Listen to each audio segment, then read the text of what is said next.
Саламатсыздарбы, урматтуу мекендештерим, касиеттүү кыргыз элим. Азыр баарыбыз эле соцсеттерди көрүп атабыз, жаңылыктарды угуп атабыз. Эпидемиянын убагында мыйзамды туура сактап, үйдөн чыкпай жатам мен дагы. Мен өзүм жөнүндө тааныштыра кетейин биринчи. Аты жөнүм Чыңгыз Капаров. Мен дагы өкмөттө иштедим. Азыр Жаштар кыймылынын төрагасымын. Анан 5-чакырылышта жогорку кеңеште бир депутаттын жардамчысы болуп 3 жылда иштедим. Андан сырткары коомдук иштерди аралашып жүрдүм. Бийликке чындыкты колуман келишинче айтып жүрүп коомдук жедим. Управдыйламда президент менен өкмөттүн иш башкармасында экономист болуп иштедим. Анан соцсеттерден көрүп отуруп Сыймык Жапкеев деген Кыргыздын жаран атуулу чындыкты айтып жатат. Аны колдошубуз керек, 100%, 100% колдошубуз керек. Анан сен наркомансың, сен калмаксың дебей. Эртең алкаш келип айтса дагы чындыкты коркпой, андай адамды колдошубуз керек. Карап отура бербей. Мен дагы Сыймыкты колдойм. Эртең башына иш түшсө, мен дагы барып бийликтен талап кылам. Урматтуу Сооронбай Шарипович, касиеттүү кыргыз элим. Урматтуу Сооронбай Шарипович, Кубанычбек Жумалиевди, Амангелди Муралиевди, Апас Жумагуловду, Тайырбек Сарпашевди, Салымбековдарды алып барып жетелеп барып камаш керек. Анткени Кубанычбек Жумалиев башка кызматтарын айтпай эле коелу, губернатор келсин, транспорт министри келсин, премьер болгон, Акаевдин кошелогу деген атка конгон бул. Сүйлөп атпай интервьюсунда. Жээни менен инилерин деп. Эгер сиз ошондой кызматта турбаганда, алар ала албайт болчу. Кимди алдап атасыз? Уялсаңыз болот. Амангелди Муралиев дагы премьер болчу. Апас Жумагулов дагы премьер болчу. Жанагыреки ондогон завод, фабрикалардын баарын ушулар талкалган, жеке менчиктештирүүгө. Купон ойлоп чыга калып. Буга Акаев эле күнөө эмес. Акаевдин күнөөсү тоодой. Ушул системаны түзгөн. Бирок ушулар түзгөн кошомат кошуп жүрүп. Ошол кезде иштеген депутаттар, министрлер, губернатор, акимдер жооп бериш керек. Бирок алардын да жакшылары бар, туура апайсы болуп чындыкты айтып жүргөн. Мен сыйлаган адамдар бар. Азыр чындыкты айткан чоң адамдардан, улуу адамдардан, Адахамады Марк Күнсенбаевтен башкасы айта албай калды, коркуп. Мен ал кишини сыйлайм, урматтайм. Чындыкты айтып жүрөт. Ал кишиге азаматсыз дегенден башка сөз жок. Башкасы коркуп отурушат. Уят эмеспи? Анан Акаевди күнөөлөп коет. Акаевдин мөөнөтүн ким узартып берди? Ошолор узартып берген. Кандай кылып? Конституцияда 2 эле мөөнөт болчу мурда Акаевдин абагында. 3-чү мөөнөткө ошол кезде иштеген Конституционный соттун төрайымы палатанын Чолпон Баекова деген эжебиз бар. Азыр пенсиясы да 100 миңден ашык, 30 кишинин пенсиясын берип алат. Кайсы кылып койгон ишин алып атам? Акаевдин мөөнөтүн узартып берген үчүн 3-чү мөөнөткө. Бул не деген акмакчылык? Кийин Бакиевдин абагында вице болуп, премьер болуп туруп, эч шайлоого катышпай туруп, ак жол коюп парламентке, то есть 4-чакырылышка вице спикер болуп алган ал. Ошондо Масалиев, Абсамат эмес, Исхак Масалиев азырда депутат. Бул туура эмес деп айтып чыккан. Депутат болуп, коммунисттерден да барган. Төрагасы болуп. Шайланбай туруп, мыйзамда жок. Депутаттарды кордоп барган. Эми ак жол тарыхтагы эң сылабый парламент болчу. Анан азыркы парламент эң сылабый. Оозуң кайсы десең мурдуң өсөт. Ошон үчүн атка койгонда чимкиликсиңер, бир жасыңар, мыйзам жасалбагансыңар деп. Туура. Эми баары эле эмес, менде бир 15-20дай депутаттар бар, сыйлайт. Чындыкты айтат. Колунан келишинче иш кылат. Айтпаган депутаттар бар. Бир эле мисал айтайын. Дагы депутат эжебиз бар, Кыргызстандын миллиардер айымы. Данияр Сөнөттүн аялы болгон. 3-чү жолу депутат болуп атат. Бир ооз ачып сүйлөбөйт. Бир мыйзам жазган көрө элекпиз. Динара Исаева деген эжебиз. Ак жолду, то есть Бакиевдин ак жол менен депутат болуп келген. Атамбаевдин убагында ата журт менен келген.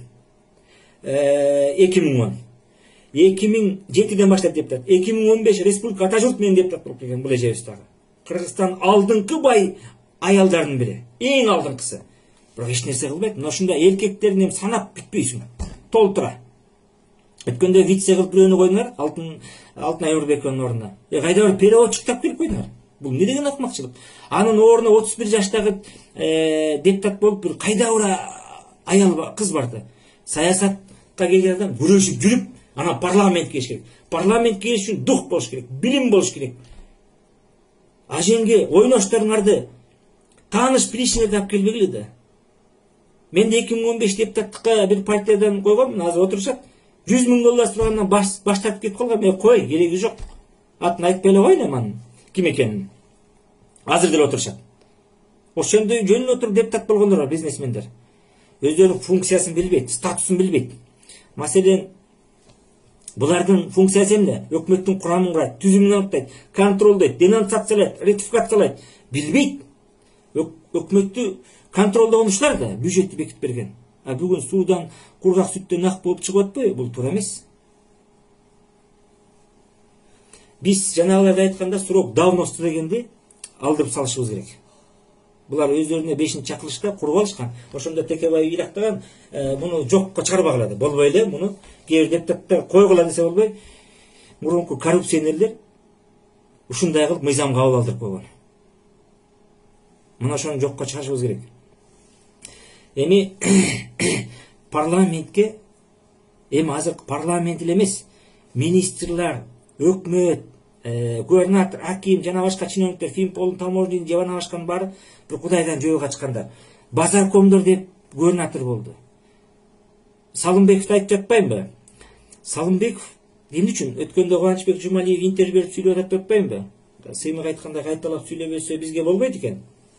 Анан ошондо айтылып жүрөт, 50 000 доллар берди деп. Анысы чынбы калып билбейм. Ошол 2002-жылдары 2000-жылдары губернатор болуп барган. Мунун несин мактайт? Бул адам үзөң кууш кеткенде телевидениеден чыгып сүйлөгөн. Нарын элдин атынан губернатор болуп турган кезде. Ал кичинекей эле жер кете берсин, эл макул болот деп. Мына ушундай адам. Анан жана дордойун ачып алып, бизнес кылып, ошо Кытай менен Акаев менен сүйлөшүп алып, ушундай акмакчылык барган. Аны эл унутуп калды. Нарында 6 жыл губернатор болуп эчнеке кылган жок бул. Тайлак атабыздын гана элдин эмгегинин эсебинен бюджетти эстелигин койду. Башка эчтеке кылган жок. Кийин ак жолдон депутат болуп келип, Жетимтөө Бакиевдин убагында кетерди. Дагы Суаналиевке рахмат, Өмүрбек байкеге, Катаниге. Азыр коопсуздук кеңешине иштеп жүрбөйбү? Губернатор болуп баштаткан. Андагы бул макул деп колдоп койгула деп барып элден уруш чыгып кеткен. Мына кийин эле логистикалык борбор салат деп азыркы бийликтин убагында муну да колдойм деп чыккан. Мунун несинин мактап атат мунун? Өзүнүн базаркомун алып барып Нарынга губернатор койду 4 жылдан ашык. Аманбай Гайыповду. Өкмөттө бир күн иштебеген. Өкмөттүн иши менен, иши да жок адам менен, түшүнүгү жок адам менен 3 миллион доллар берип алып барып койгон дейт Атамбаевдин. Эми анысы мен билбейм, туура эмес айтсам кечирип коюңуздар. Бирок бир күн иштеген базаркомду алып барып губернатор койгон. Мына Баткенди сабынан жетектеген губернатор болуп отуруп түшпөдү, ошо сыяктуу.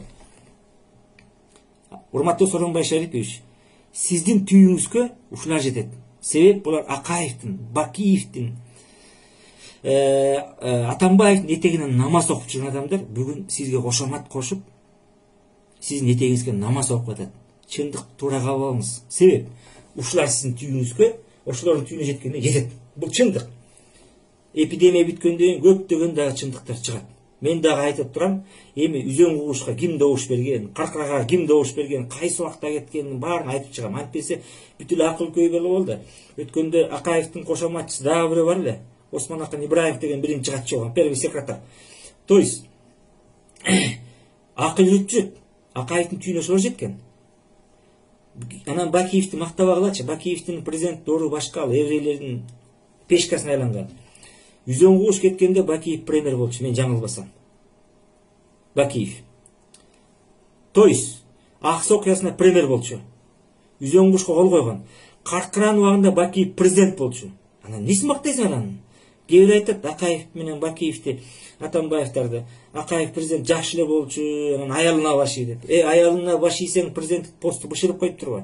Бакиевди жакшы адам болчу, иниси менен баласы ырыл дейт. Балаң менен инилериңе сөзүң өтпөсө президенттик посту бышырып коюп турбу?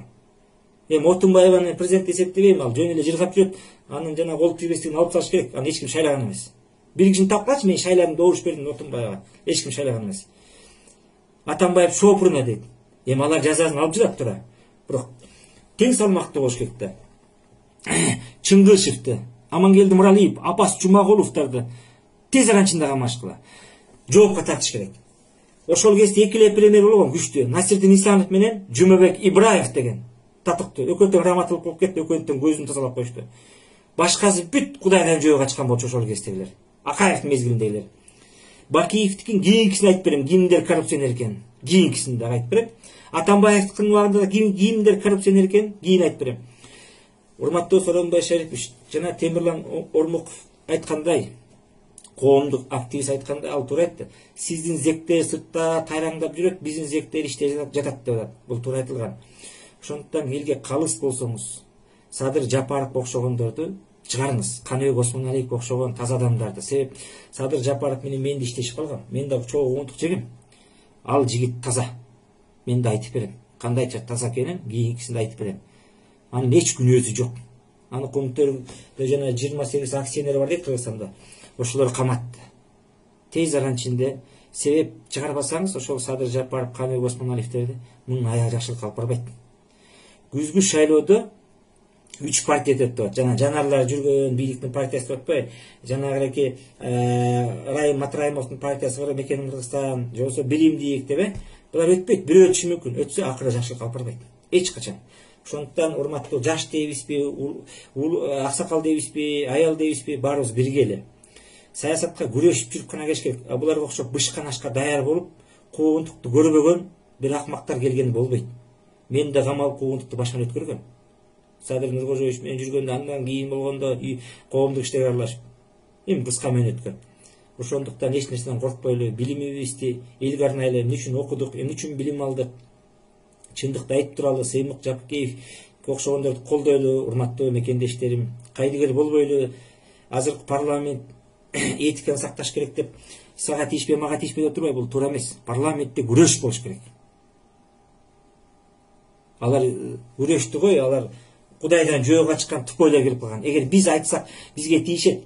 Мадымаров, Атамбаевдер айтса тийише албайт. Себеп анткени ошолордун эртең шайлоодо чуркап барат. Ошол күчтүүлөр Сариевдин, Мадымаровдун, Атамбаевдин, Бабановдун партиясына Текебаевдин бизди кошуп кой, акчасын берели, депутат бололу депчи. Анан булар жыргатпайт азыркылар. Эми 15-20 бар. Эл үчүн күйгөн, мен да билем, сыйлайм, урматтайм. Калганы Кудайдан жөө качкан, билимсиз, ажени мектеп кылып алган бир тупойлор. Бир жолу чыкты эле го тиги конституциянын кайсы жылы чыкканын билбегендер. Анан эмнесин үмүт кылабыз булардан? Өздөрү мыйзам жазып атып, конституциянын кайсы жылы чыкканын билбейт, киминди билбейт. Анан булардан эмнени үмүт кылабыз? Урматтуу Сооронбай Шарипович, жүрөгүндө жалы бар, билими бар адамдарды алып келиңиз. Кызматтар коюңуз. Антпесеңиз, булар эртең сиздин башыңызга иш түшсө, ушулар жамандап чыгат.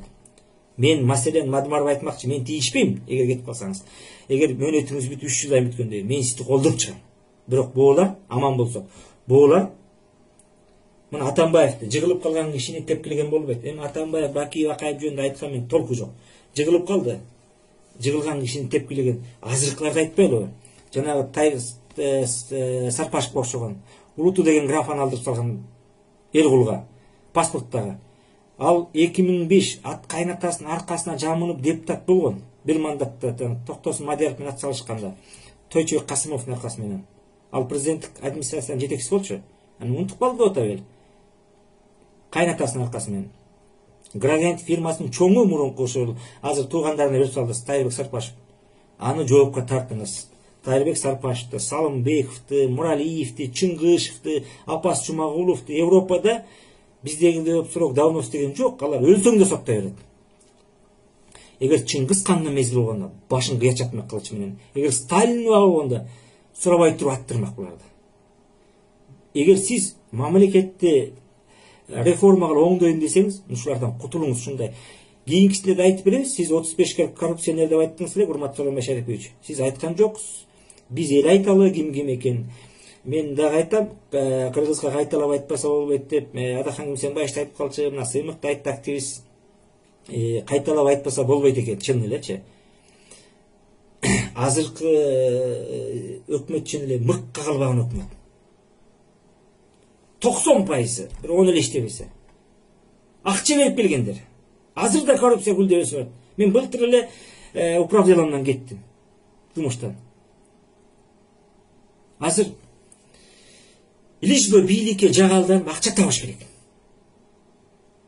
Эми сиз президент мырза Сооронбай Шарипович, урматтуу президентибиз, намаз окуйсуз, Кудайдан корком деп атасыз. Эгер корксоңуз, анда буларды тез арада ичине жоопко тарттырыңыз. Парламент эч нерсе кыла албайт. Өздөрүнүн көлөкөсүнөн корккон парламенттин кимге кереги бар? Кимге кажети бар? Депутаттык парламентти 70тен ашпаган эле депутат кылыш керек.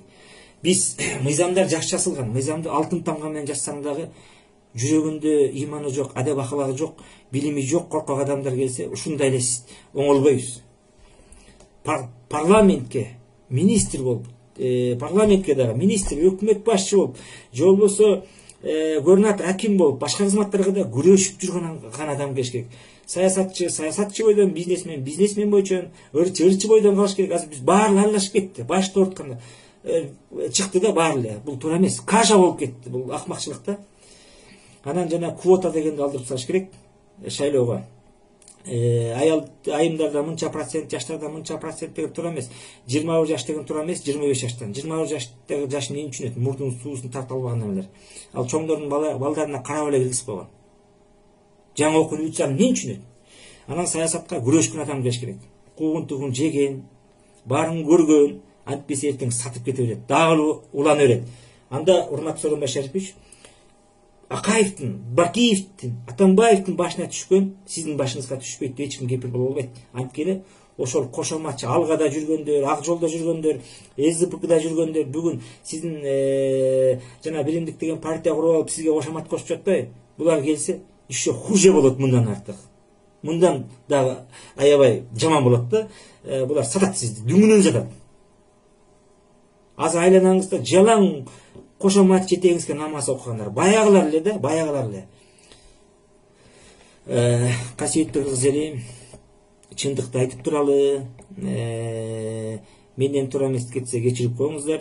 Элимден сурайм. Жанагы мен айткан завод фабрикаларды талкалаган Акаевка, Бакиевке, Атамбаевка кошомат кошуп жүрүп байыгандарды эч качан кечирим сурабайм. Аларды жоопко тартыш керек, жетелеп барып камаш керек.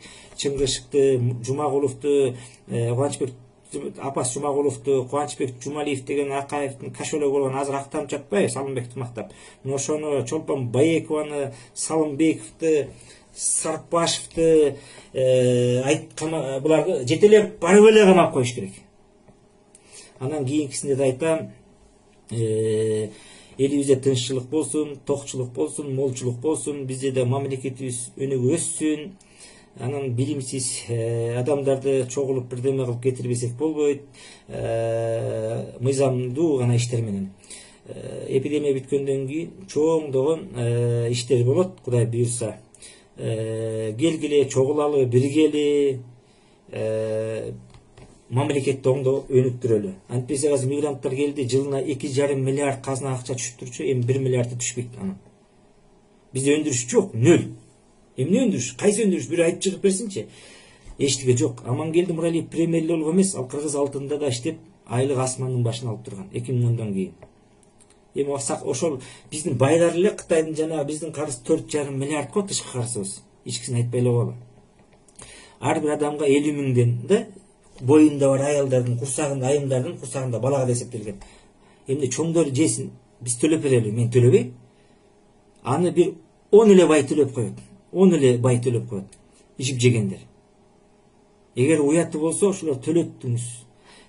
Президент, ошолор уяты болсо өздөрү төлөш керек болчу. Болбосо Мирзиевди болуп казынага төктүрдүңүз. Буларды иш кошконсоңуз эле төлөп берет. Аларды камаган менен пайда жок. Мамлекет багып кайра-кайра. Аларды төлөтүп туруп сүргүнгө айдабеш керек. Чегара саткан, жер саткан, ат башыга үзөңгү саткан, добуш берген депутаттарды, ошол кезде губернаторлорду ат башыга аксай калып барып чабан кылып, ондон кой берип бериш керек. Ошол жака жашачы, бир 5 жыл свет жок жерге кандай болор экен деп. Баткенге алып барыш керек. Андан сырткары тиги какага алып барыш керек. Анан мен чындыкты айтып турган адамдарды колдойм. Адахан Кимсенбаев да чындыкты айтып атат, мурунку кишилерден ал кишини да колдойм. Анткени кээ бир айтып жатпайбы, туура эмес деп. Жок, тилиңен баштык эчтеке жок. Тилиң, сенин тилиң болсо, айт, духуң жетсе айт, билимиң жетсе айт. Өткөндө бир мейил чыгып алыптыр, мен көптөн бештеп келатам деп Адахан каршы. Мен да айтам, мен Адаханды мисаңдашка болушкан эмес, сен Адаханды чыпалаңа тең келбейсиң, мээр ким экенин билбейм. Себеп, сен Акаевина, Бакиевине, Атамбаевина кошуп жүрүп мээр болдуң. Азыркы бийликке дагы кошомат кошуп жүрүп мээр болуп отурасың. Сен бир нерсени айттыңбы? Жок дегенде чындыкты айткан кишиге тетир сүйлөбөй тынч отур. Жакшы туруңуздар. Аманчылык болсун.